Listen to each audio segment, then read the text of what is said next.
Hi friend, good morning.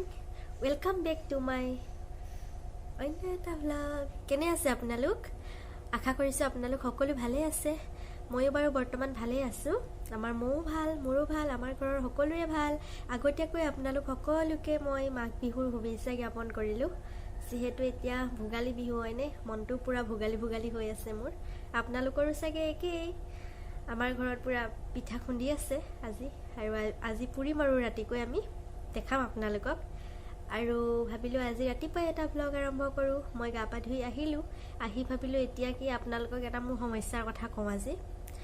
আপোনালোক সকলোৱে হয়তো জানে, যিসকল মাক হৈছে, যে বাচ্চা জন্ম হোৱাৰ পাছত মাকৰ চুলি আৰু স্কিনৰ অৱস্থা কি হয়।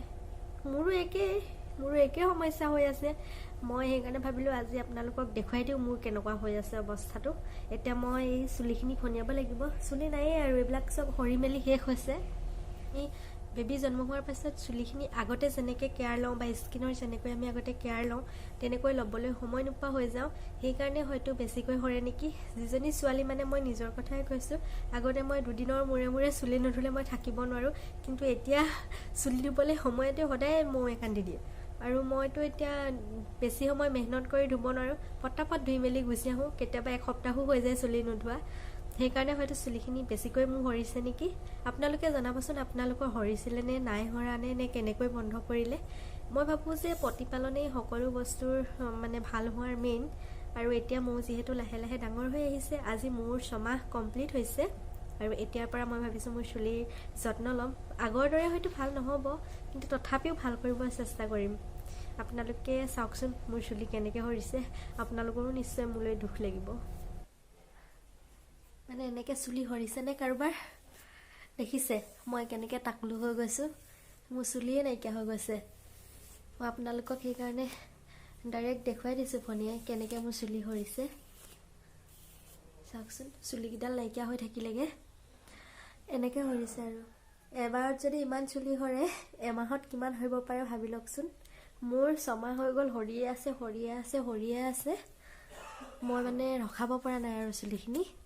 কি কৰিম একো উপায় পোৱা নাই। সেইকাৰণে ভাবিলোঁ আপোনালোককো সোধোঁ, আপোনালোকে বাৰু কেনেকৈ বেবী হোৱাৰ পাছত চুলিখিনি সৰাটো বন্ধ কৰিছিলে। যদি জানে তেনেহ'লে কমেণ্ট কৰি মোক জনাবচোন দেই। মোৰ মানে বহুত উপকাৰ হ'ব। আৰু মই উপায় নোপোৱা হৈছোঁ। মোৰ চুলি চাওকচোন কেনেকুৱা হৈ গ'ল। মোৰ চুলিখিনি জানেনে আগতে চুটি আছিলে, কিন্তু ইমান শকত আছিলে, চবেই কয়। আৰু ইমান ষ্ট্ৰেইট আছিলে চুলিখিনি। এতিয়া কেনেকুৱাখিনি যে হৈছে, মানে আমাৰ মোৰ জন্ম হোৱাৰ পাছত মই ক'বলৈ মানে মোৰ ভাষা নাইকিয়া হৈছে। চুলিখিনি দেখিলে দুখ লাগে। কাটি পেলাম বুলি কৈ আছোঁ, কিন্তু চুলিখিনি কাটি পেলাবলৈও মন নাযায় ন। সেইকাৰণে আপোনালোকে কিবা এটা মোক উপায় দিব আৰু দেই।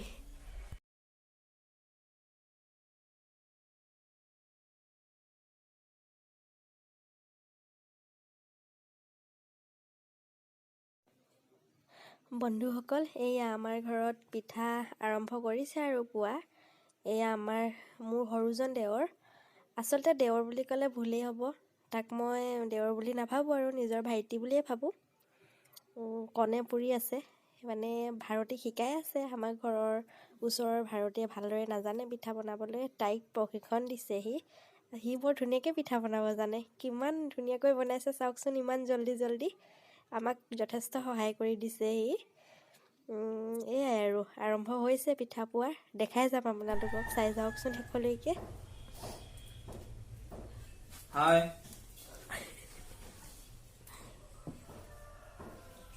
সকলোকে ভোগালী বিহু উলগ জনাইছোঁ। এয়া আমি পিঠা পুৰি আছোঁ, তিলপিঠা। আমাৰ সেইফালেও বনাই আছে, আমাৰ টুটু আৰু বৰমাই বনাই আছে। আমাৰ ভাৰতীক প্ৰশিক্ষণ দি আছোঁ। এয়া ভাৰতী, আমাৰ জোনখুৰীহঁতৰ ডাঙৰ ছোৱালীজনী, তাই এতিয়া পিঠা পুৰিব নাজানে। তাইক সেই মই প্ৰশিক্ষণ দি আছোঁ। মানে মই এতিয়া তাইক কৈছোঁ মই মেইল পিঠা বনাইছোঁ বুলি, মানে মতা মানুহে পোৱা পিঠা আৰু।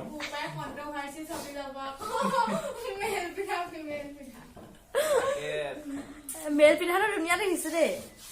গম পাইছ, মতা মাছ মাইকী মাছ গ'ল। মেল পিঠা